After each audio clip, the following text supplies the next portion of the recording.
అందరికీ నమస్కారం. AP political KV స్వాగతం. ఈ రోజున మనం ఏలూరు జిల్లా వన్ టౌన్ పోలీస్ స్టేషన్లోని సిఐ రాజశేఖర్ గారి దగ్గర ఉన్నాము. ఈ రోజున స్వతంత్ర దినోత్సవ వేడుకల గురించి, ఏలూరు జిల్లాలో ప్రస్తుతం లా అండ్ ఆర్డర్ విషయం గురించి, అలాగే ప్రస్తుత పరిస్థితుల గురించి సిఐ గారిని అడిగే కొన్ని విషయాలు మనం తెలుసుకుందాం. అలాగే స్వతంత్ర అమరయోధుల గురించి కూడా, ఈరోజు మన స్వతంత్రం రావడం కోసం ఆనాడు అనేక మంది ప్రాణత్యాగాలు కూడా పెట్టారు. ఈ రోజున స్వతంత్ర దినోత్సవ వేడుకల గురించి కొన్ని విషయాలు మనం తెలుసుకుందాం. ఏపీ పొలిటికల్ కేఫ్ ఛానల్కి ప్రేక్షకులందరికీ నా స్వాతంత్ర శుభాకాంక్షలు.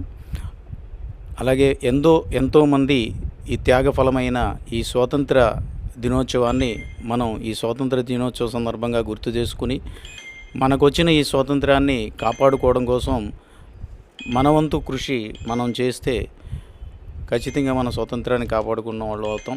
స్వాతంత్ర దినోత్సవం వేడుకలు జరుపుకోవడం అనే ఉంది. అలాగే మన స్వాతంత్రాన్ని మనం కాపాడుకోవాలంటే మనం ఏ విధంగా ఎంతమంది త్యాగ ఫలము అనుభవిస్తున్నాం అనేది ఒకసారి జ్ఞప్తి తెచ్చుకొని దాన్ని మనం నిలబెట్టుకోవాలంటే, అంటే మళ్ళీ ఇంకొక కోరల్లోకి వెళ్లకుండా ఉండాలంటే మనం ఎంత డిసిప్లిన్గా ఉండాలి అనేది కూడా మనం ఆలోచించాలి. అంటే మనకున్న చట్టాలు, మనకున్న రాజ్యాంగ ప్రకారం ఏర్పడిన చట్టాలన్నింటినీ కూడా మనం పాటిస్తే మన స్వాతంత్రాన్ని మనం ఆటోమేటిక్గా కాపాడుకున్నట్టే అవుతుంది.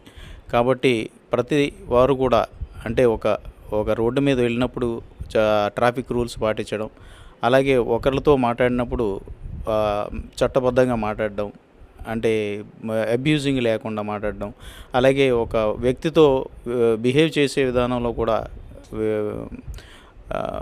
ఆ చట్ట ప్రకారమే మనం బిహేవ్ చేసుకుంటూ ఈ చట్టాలను మనం కాపాడుకుంటే ఆటోమేటిక్గా మన స్వాతంత్రాన్ని మనం కాపాడుకుంటాం. వేరే వాళ్ళ కోరల్లోకి మనం వెళ్లకుండా చూసుకోగలుగుతాం.